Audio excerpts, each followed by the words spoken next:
노다지 썰전. 네, 오늘은 미래에셋증권의 2025년 3분기 실적 발표 이후를 좀 짚어보겠습니다.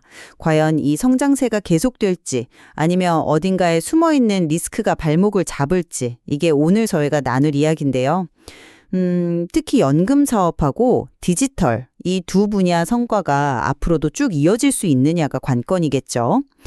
저는 기록적인 실적이나 성장 동력을 봤을 때, 긍정적인 흐름이 계속될 거다, 이렇게 보고 있습니다. 저는 조금 생각이 다릅니다. 물론 외형적으로 성장한 건 맞아요. 근데 일부 사업은 좀 부진했고 또 투자 자산 관련된 불확실성도 여전해서요. 마냥 좋게만 볼 게 아니라 좀 신중하게 봐야 한다. 이게 제 입장입니다. 네, 그럼 일단 긍정적인 부분부터 좀 말씀드릴게요. 2025년 3분기에 연결 기준으로 세전이익이 4,472억 원, 그리고 자기자본이익률 ROE라고 하죠. 이게 연한산으로 10.8%를 기록했어요. 이게 2분기 연속 10%를 넘긴 건데 요즘 같은 때 증권업계에서 이 정도 수익성 내기가 쉽지 않거든요. 그렇죠? 특히 핵심인 브로커리지, 그러니까 위탁매매 수수료 수익이 분기 최대로 2,637억 원, 그리고 자산관리 WM 부문도 분기 최대인 918억 원을 기록하면서 전체 성장을 이끌었습니다. 그리고 연금 자산 규모는 드디어 50조 원을 넘어서 52조 2천억 원이 됐고요. 해외 주식 잔고 역시 지금 50조 원을 넘어섰다고 하죠. 이건 정말 압도적인 시장 지배력이라고 봐야겠죠. 특히 퇴직연금 쪽에서는요, 3분기 전체 시장 증가분의 무려 20%를 미래에셋증권 혼자 가져왔어요. 이게 바로 스노우볼 효과 아니겠습니까? 앞으로 더 큰 성장을 기대하게 만드는 부분이죠. 여기에 미래에셋 3.0이라고 해서 디지털 전환 전략도 추진하고 있고 또 자사주 소각 같은 주주 친화 정책도 하고 있어서 미래 준비도 잘하고 있구나 하는 인상을 줍니다. 네, 물론 그 브로커리지나 WM 실적 자체는 인상적입니다. 저도 인정해요. 하지만 다른 쪽을 보면 좀 걱정되는 부분도 분명히 있다는 거죠. 예를 들어 해외 법인 같은 경우는 3분기 세전이익이 전분기보다 거의 30% 가까이 줄었어요. 이게 투자자산 평가 손실 한 115억 원 정도가 반영된 결과거든요. 그리고 트레이딩, 이거가 다기자본으로 투자하는 부문 손익도 보면요.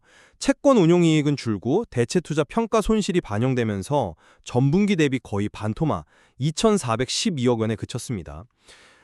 IB 수수료 수익도 한 18% 줄었고요. 특히 부동산 금융 쪽은 여전히 상당히 좀 몸을 사리는 보수적인 기조를 유지하고 있는 것 같아요. 그리고 해외 호텔 자산에서 3분기에만 거의 1,600억 원에 가까운 평가 손실이 발생했다는 점, 이것도 그냥 넘어가긴 좀 그렇죠. 그리고 이건 수익성 측면인데 발행어음 마진율이 다른 경쟁사들보다 좀 낮다는 지적도 있어요. 너무 안정성만 추구하는 거 아니냐, 이런 시각도 있고요. 해외 법인이나 트레이딩 부문의 어떤 변동성, 그 부분은 있을 수 있다고 봅니다. 하지만 전체적으로 ROE 10% 이상을 계속 유지하고 있다는 점, 그리고 WM과 브로커리지라는 핵심 엔진이 분기 최대 실적을 냈다는 건 사업 기반 자체가 굉장히 탄탄하다는 의미 아닐까요? 그리고 연금이나 해외 주식 잔고가 계속 늘고 있다는 건 그만큼 고객 기반이 단단하다는 증거고요. 그렇죠. 게다가 미국 주식 주간 거래도 다시 시작했고 내년에는 아예 24시간 거래 확대 가능성까지 나온다니 해외 부문에서도 추가적인 성장 여력은 충분하다고 봅니다. 글쎄요, 미국 주식 거래 시간 확대? 그건 흥미로운 소식이긴 한데 저는 여전히 그 실적의 변동 가능성 자체에 좀 더 주목해야 한다고 봐요. 실제로 해외 법인이나 트레이딩 이익이 줄어드는 모습을 보였잖아요. 이건 결국 시장 상황, 그러니까 예를 들어 거래대금이라든지 금리가 어떻게 움직이느냐에 따라서 실적이 크게 출렁일 수 있다는 신호로 봐야 하지 않을까요? IB 부문이 계속 약세를 보인다거나 부동산 시장에 대한 보수적인 태도가 생각보다 길어지면 이 성장세에 좀 제동이 걸릴 수도 있는 거고요. 투자 자산 포트폴리오의 위험성에 대해서도 조금 다른 시각인데요. 해외 부동산에서 평가 손실이 있었던 건 맞습니다. 하지만 동시에 예를 들어 혁신기업 투자 같은 다른 분야에서는 또 성과를 내면서 결과적으로 투자 부문 전체로 보면 3분기 연속으로 한 930억 원 정도의 순이익을 유치했어요. 그러니까 이게 분산 투자가 위험 관리에 효과를 보고 있다는 뜻이죠. 그리고 앞으로 혹시 금리가 좀 내려가면 부동산 자산 가치도 다시 회복될 여지가 있고 또 AI나 항공우주 같은 미래 혁신기업 투자는 장기적으로 봤을 때 성장 잠재력이 크다고 봅니다.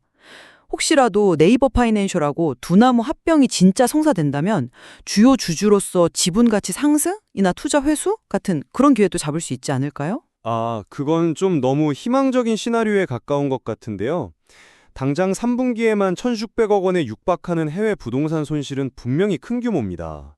그리고 대체 투자나 혁신기업 투자라는 게 본질적으로 변동성이 크고 예측이 어려운 영역이잖아요. 그렇죠. 해외 법인 투자 자산에서도 손실이 발생했고요. 금리나 시장 상황이 우리가 예상하는 것과 다르게 흘러가면 추가적인 평가 손실 위험은 여전히 남아있다고 봐야 합니다.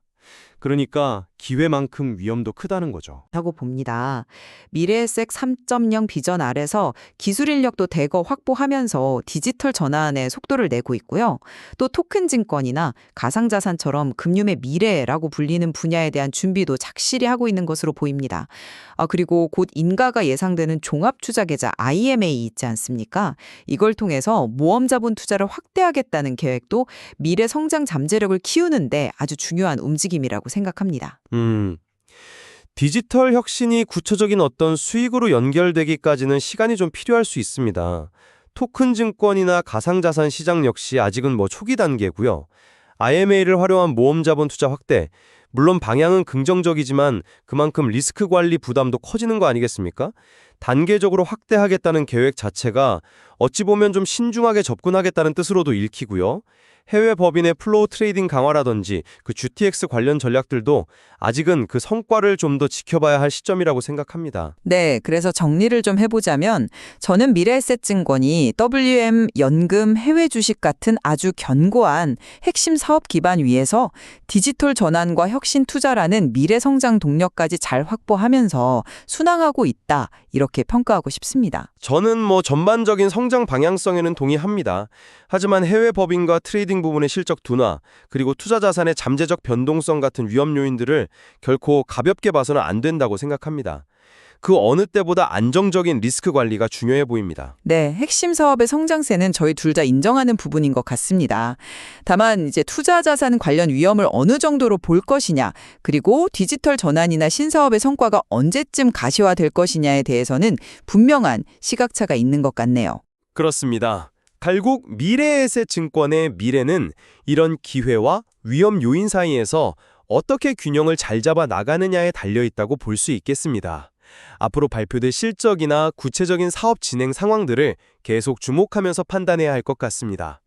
오늘 노다지 설전은 여기서 마무리하겠습니다.